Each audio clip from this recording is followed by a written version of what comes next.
ನಮಸ್ಕಾರ ವೀಕ್ಷಕರೇ, ನಮ್ಮ ಸಿಂಪಲ್ ಅಡುಗೆ ಯೂಟ್ಯೂಬ್ ಚಾನಲ್ಗೆ ನಿಮಗೆಲ್ಲರಿಗೂ ಸ್ವಾಗತ.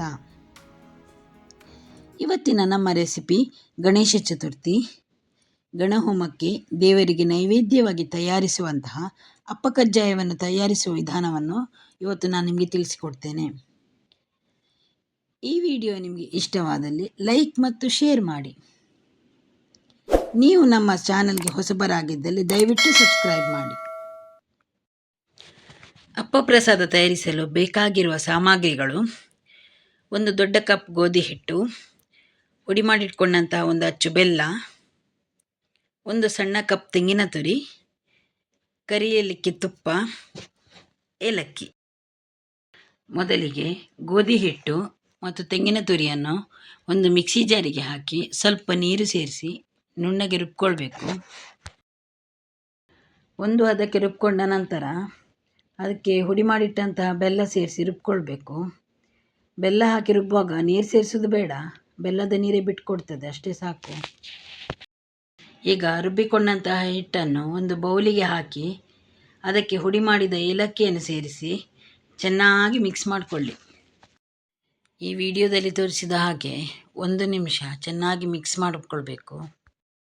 ಹೀಗೆ ಮಿಕ್ಸ್ ಮಾಡಿದ ನಂತರ ಬೌಲಿಗೆ ಒಂದು ಪ್ಲೇಟನ್ನು ಮುಚ್ಚಿ 2 ಗಂಟೆಗಳವರೆಗೆ ತೆಗೆದಿಡಿ.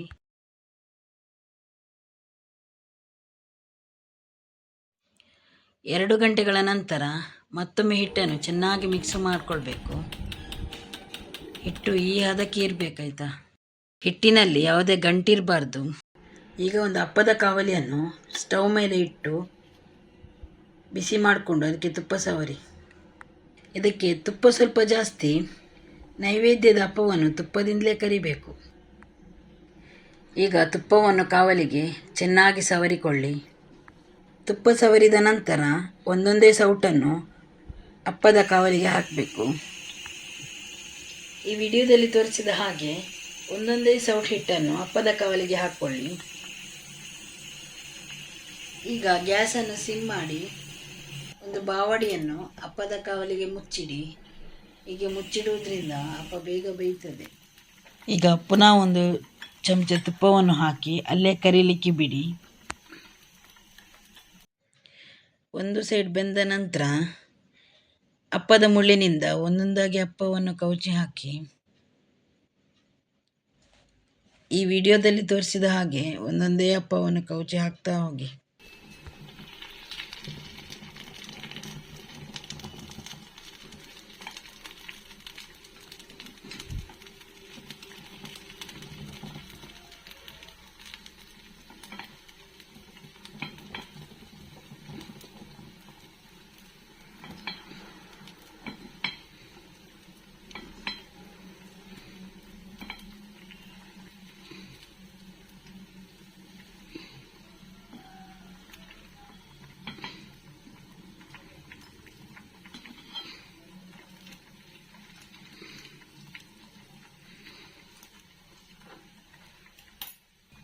ನೋಡಿ, ಈಗ ಒಂದು ಚಮಚ ತುಪ್ಪವನ್ನು ಸೇರಿಸ್ಕೊಳ್ಳಿ.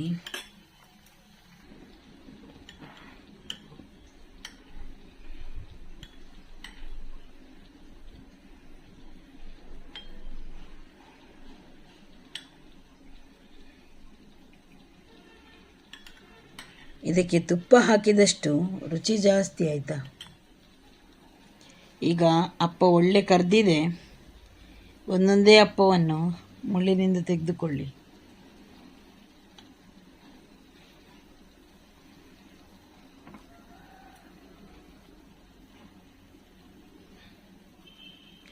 ಈಗ ಗಣೇಶನಿಗೆ ಪ್ರಿಯವಾದ ಅಪ್ಪ ಪ್ರಸಾದ ತಯಾರಾಗಿದೆ. ಧನ್ಯವಾದಗಳು.